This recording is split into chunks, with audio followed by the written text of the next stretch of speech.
Bonjour à tous, direction l'hippodrome de Deauville ce dimanche pour notre quintet flash.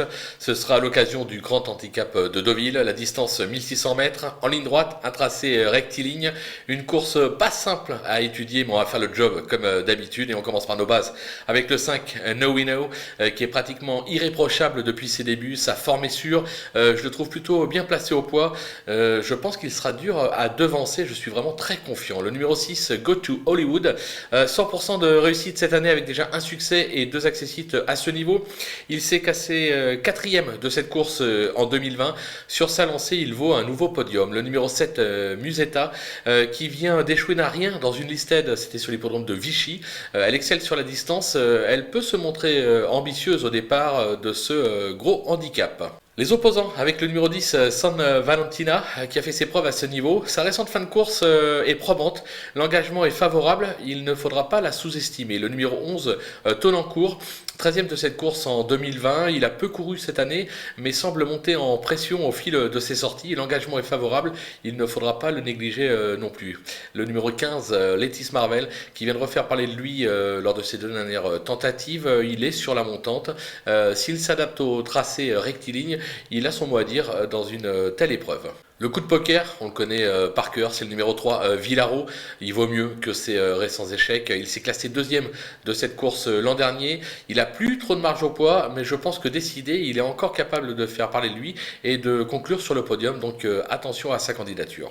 Les outsiders avec le numéro 2, Sky Power, qui a montré des moyens depuis ses débuts, notamment un succès à ce niveau sur le sable. Il apprécie la distance, alors il est absent depuis fin juin, donc on joue la carte fraîcheur. Ça peut être intéressant, on va s'en méfier. L'As, mon ami l'Écossais, c'est tout simplement le tenant du titre de ce handicap. Il vient d'effectuer une rentrée après une longue absence, alors sa fraîcheur peut être un atout ou pas, est-ce qu'il peut manquer d'un parcours ou pas, voilà, c'est un peu une inconnue, mais moi je refuse de l'écarter. Le numéro 9, Alifon, qui vient de remettre les compteurs à zéro en s'imposant à ce niveau, il a été logiquement pénalisé de 3 kg, ça complique un peu la donne, mais sur sa lancée, une place est encore possible. Le numéro 14, Pegasus, qui a des titres à ce niveau, il fait bien la distance, mais il débute sur les tracés rectilignes en ligne droite. J'ai juste une crainte, c'est le terrain. Il a besoin d'un terrain très assoupli, voire lourd pour s'exprimer. Normalement, il ne l'aura pas, mais difficile de l'écarter toutefois. Le numéro 12, Houghton, qui a triomphé à ce niveau en avril dernier en 37,5 de valeur.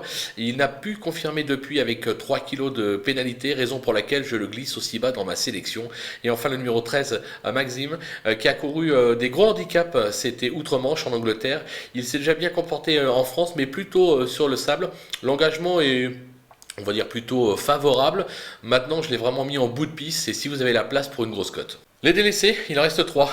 Le 4, Koshenko, alors les moyens sont là, mais il est pour moi surtout compétitif sur le sable. En effet, le quintet aurait eu lieu sur la PSF, je l'aurais mis très haut dans ma sélection. Là sur le gazon, c'est plus compliqué, j'y crois pas trop. Le numéro 8, Prince Hamlet, sa forme est sûre comme la teste, sa récente 5e place à ce niveau.